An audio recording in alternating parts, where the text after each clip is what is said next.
Tawuyah uyala anchahkana makop mukantakop nukuchwinikop lelojah. Manal 500 años habob tulistak tuyil hahob. Tiukah vale Bibliao, tile yash libro, analteil Génesis, tiyan le chanzik bala, capítulo 6, wak. Lebashma haho, angelob yom 15 lekich pankole lobo. Tumen Jesuse, yetel tu hahil uyole, tu yalah mu beital uyantal upalal tulakal le upalat silob angelobo. Mu beital ushak pahalob ti uchi balob, tumen minanu chilang kabilob. Mateo 22:30 yetel Marcos 12:25. Lek injuntul mak yetel u Bibliae, ukatu ye estech le giganteo upalat silob angelobe, kasti le chanzik bala, altimu beital kmasta tiut ang Jesus.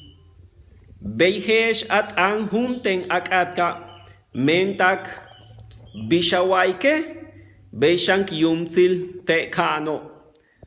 Junten tutzipta yetel uyal ukab umandamiento ob uyal mahtam. 10. Lahun alant anob tiang Éxodo 20 yetel Deuteronomio 5. Matakawuyik tu lahum pelil te tumben testamento tutsolani lobo tumen junten uhoy chokoha tamis kuntung utang kichkelem yum haiten abet beituno watsok uyalik mu beita umachal juntul kolel tumen juntul angele beyup atalo. Nuktet ambeyo yete la Biblia.